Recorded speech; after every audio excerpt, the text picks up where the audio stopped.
Hoy os vamos a contar la historia de uno de los países más importantes de Europa, un lugar que además de cerveza, buen fútbol y coches, nos ha dado muchísimas alegrías gracias a sus magníficos filósofos y escritores, así como a su avanzada tecnología e industria farmacéutica. Preparaos porque hoy en Memorias de Pez os vamos a contar la historia de Alemania. Como suele ocurrir con los países europeos, para ir al origen de todo, nos hemos de remontar al Imperio Romano. Eso sí, hay que mencionar que antes de los romanos había una gran variedad de tribus conocidas como los pueblos germánicos, que asimilaron gran parte de la cultura celta europea. Así, aproximadamente en el año 55 a.C., Julio César conquistó la provincia romana de la Galia e hizo del Rin la frontera de la nueva provincia.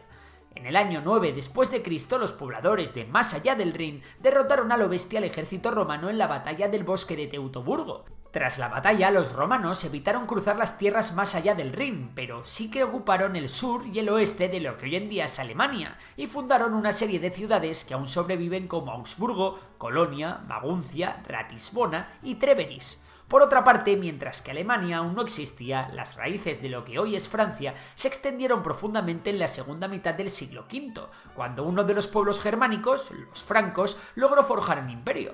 Este pueblo pertenecía a una de las muchas tribus que iniciaron en el siglo III una serie de grandes migraciones. Mucho más tarde, en el 771, Carlomagno llevó a la cima el poder de los francos y avanzó en el 722 sobre dos zonas de especial importancia de la Alemania actual, Sajonia y Baviera, que por cierto eran los estados más desarrollados de lo que entonces ya se llamaba Germania.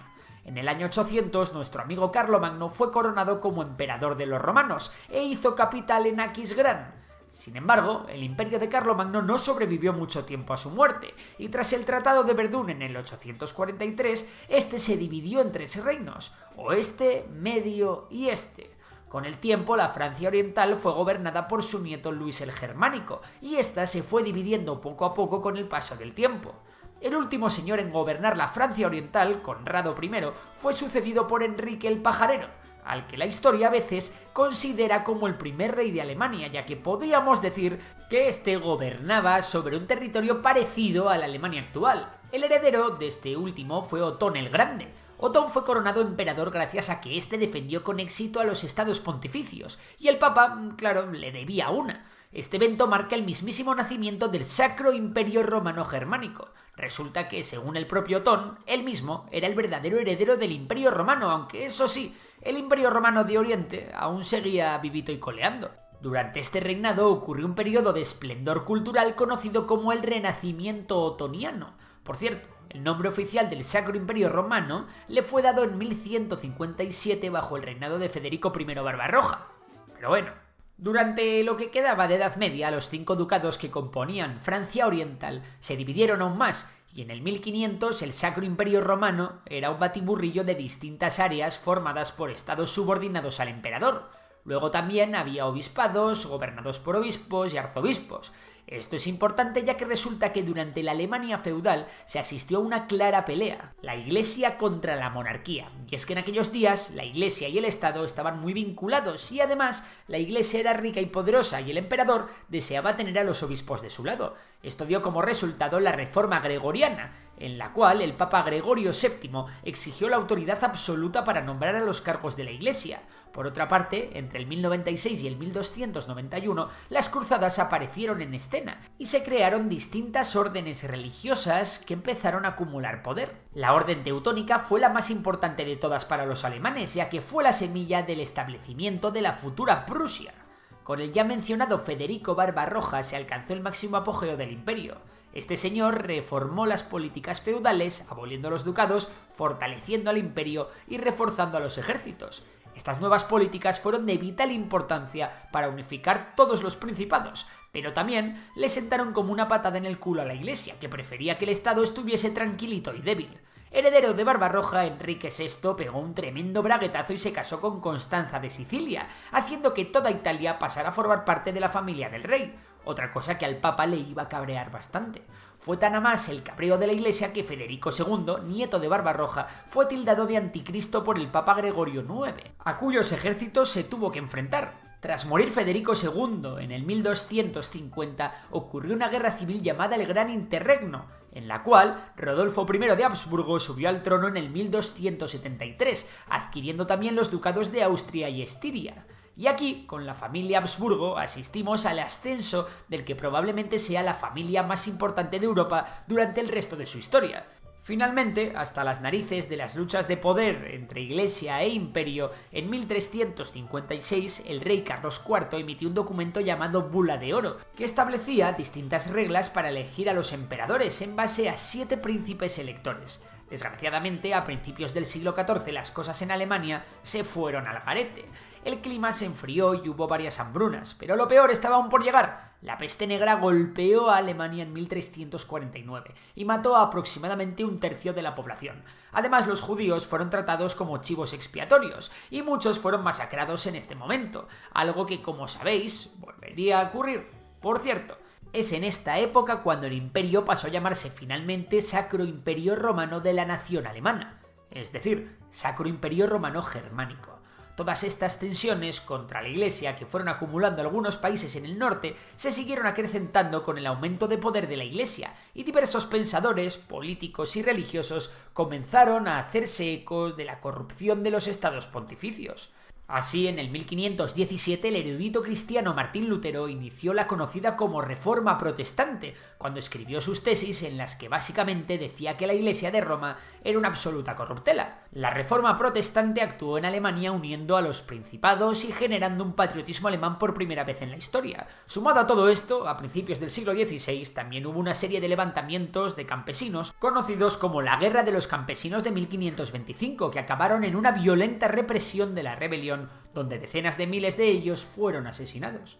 Por si fuera poco, los protestantes y los católicos también se empezaron a dar de leches entre ellos en distintas guerras, siendo la más relevante la Guerra de los 30 años, que acabó en 1648 con la Paz de Westfalia. Tras este suceso, la población descendió mucho en el imperio, el país quedó devastado y el poder del emperador cayó a costa del aumento de poder de los príncipes, dejando otra vez a estos y a sus principados crecer por su cuenta. Así, los estados empezaron a agruparse dentro de otros grandes estados europeos con los que tenían afinidad religiosa, como fue el caso de todos los estados católicos que terminaron por agruparse en torno a Austria-Hungría, y finalmente el imperio petó, y acabó por convertirse en una federación donde gobernar era bastante chungo. Por su parte, uno de los muchos ducados que componían el imperio, el ducado de Prusia, se había fortalecido con el ascenso de Federico Guillermo I de Brandenburgo en 1640. Su política había sido centralizada y el ejército se había reforzado muchísimo. Así se inicia la transformación de Prusia, que en el 1701 fue elevado a la categoría de reino. Y bajo el gobierno de Federico II el Grande, déspota ilustrado, el nuevo reino se llegó a convertir en una verdadera potencia europea. La nueva Prusia también se disputaría el poder de la región con Austria-Hungría, gobernada por los Habsburgo, y es que ya hacía demasiado tiempo que la suerte del imperio estaba ligada a la de los Austrias. Tras la Revolución Francesa, el Sacro Imperio, que más bien ya era Austria y Prusia, se alió con Inglaterra para detener la revolución que pretendía mandar al cuerno a la monarquía, pero en 1805 Napoleón invadió Alemania.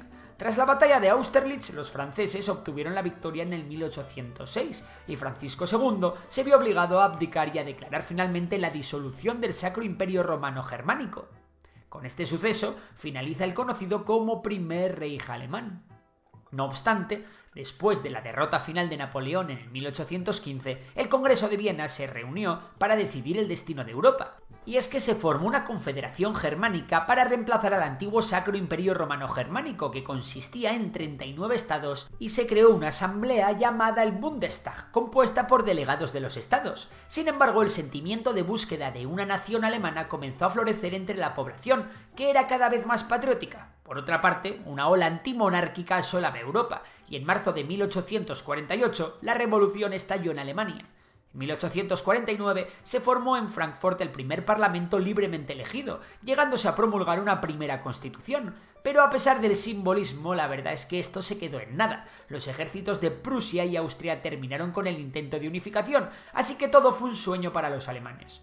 Durante la década de 1862, un señor con mucho carácter llamado Otto von Bismarck fue nombrado primer ministro prusiano en 1862 por el rey Guillermo I. Como militar de la vieja guardia, Bismarck aprovechó una serie de tretas y guerras con países vecinos para alcanzar su objetivo principal: reunificar Alemania.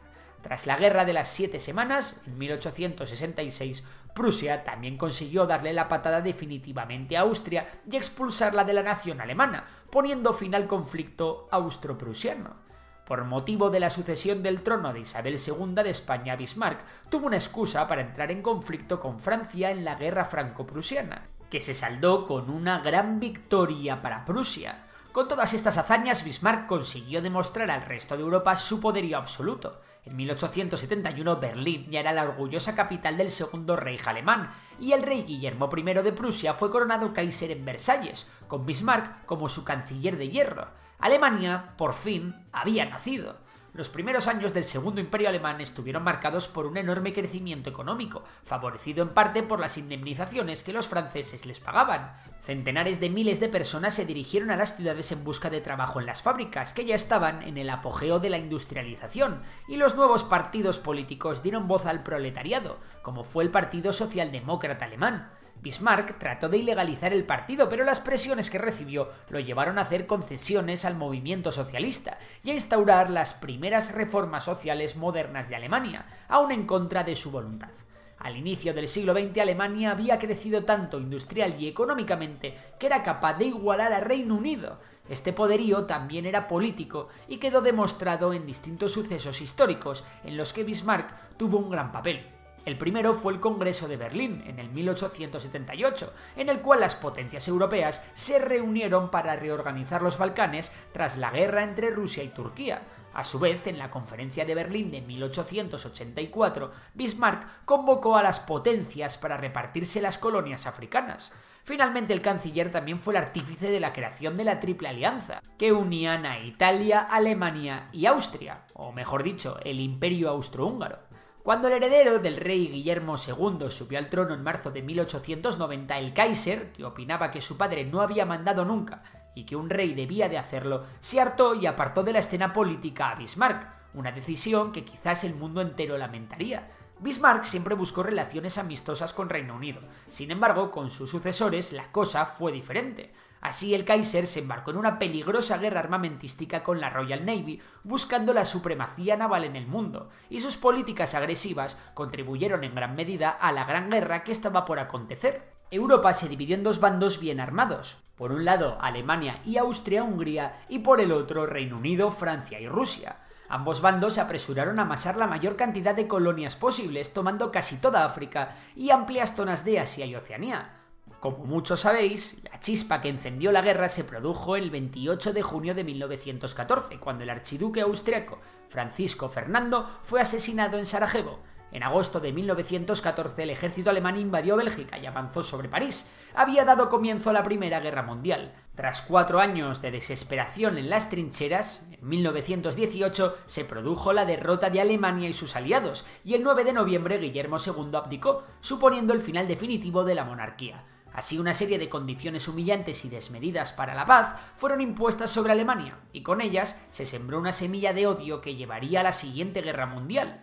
El país germano, con el ejército caído y al borde de la revolución, pactó el Tratado de Versalles en 1919, declarándose responsables de todas las muertes y asumiendo la pérdida de importantes territorios, así como la obligación de pagar una auténtica burrada en indemnizaciones de guerra.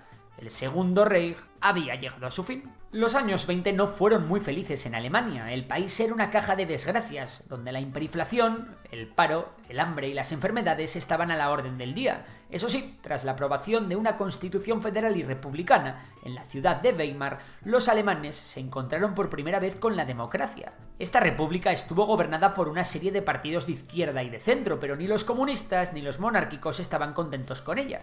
La gente se moría de frío, mientras que el carbón se enviaba a Francia ante la mirada atónita de los alemanes. Con la Gran Depresión de 1929, la situación se agravó aún más, y el miedo llevó al caldo de cultivo perfecto para uno de los mayores gérmenes del ser humano, el nacionalismo y el fascismo. Así, en las elecciones de 1933, el Partido Nacional Socialista Obrero Alemán llegó al poder con Hitler como canciller. La veloz estrategia de Hitler, en la que utilizó el incendio del Parlamento como pretexto para forzar la ley habilitante de 1933, le llevó de cabeza a su autoproclamación como Führer del Tercer Reich. Con el ascenso al poder del nazismo, todos los partidos y organizaciones no nazis fueron ilegalizados, los intelectuales y artistas fueron perseguidos y un reinado del terror y de la denuncia se inició. Así empezó también una de las persecuciones más horribles y cruentas de la historia contra los judíos. El 9 de noviembre de 1938, en la noche de los cristales rotos, los nazis profanaron, quemaron y derruyeron sinagogas y saquearon propiedades y negocios judíos por todo el país. Esto supone el inicio de una serie de persecuciones que terminarían en el Holocausto, durante la Segunda Guerra Mundial.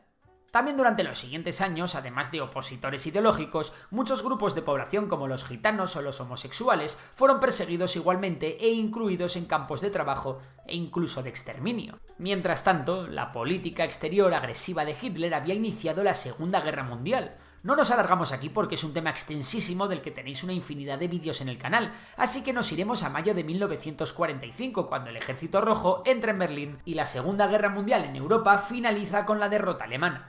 Tras la guerra, las potencias aliadas, Estados Unidos, la Unión Soviética, Reino Unido y Francia, celebraron las conferencias de Yalta y Potsdam y se dividieron el país y la capital en 4 zonas de ocupación. Como país dividido entre Estados Unidos y sus aliados frente a la Unión Soviética, Alemania encarnó la Guerra Fría como ningún otro lugar, dividiéndose en dos: por un lado la República Federal Alemana de corte capitalista y por otro lado la República Democrática Alemana de corte socialista comunista. La República Federal Alemana gozó de la ayuda de Estados Unidos con el Plan Marshall, mientras que la RDA, la República Democrática Alemana, que estaba inmersa en el modelo socialista soviético, no disfrutó de tantos beneficios internacionales. Durante casi medio siglo, la diferencia entre los dos modelos sociales y económicos quedó patente en cada zona de Alemania, y el país era un auténtico escaparate del funcionamiento de los dos sistemas. Esta situación fue plasmada en el icono más absoluto de la guerra, el Muro de Berlín. Tras la caída del muro en el 1989 y la imposibilidad de mantener el modelo socialista en la Alemania Oriental, Alemania inició un proceso de reunificación y la ocupación terminó. Desde entonces y hasta el día de hoy podemos decir que Alemania es una de las principales potencias del mundo. Además, es la mayor economía de la Unión Europea, así como un pilar fundamental en la construcción y mantenimiento de esta. Claramente, a Alemania perder las 2 guerras mundiales no le quitaron su sitio en el mundo. Y bueno, esto es todo por hoy. Si te ha gustado el vídeo, ya sabes que puedes suscribirte, darle a like y si te gusta la economía, seguir a Memorias de Tiburón, mi otro canal. Por lo demás, un saludo y hasta la próxima.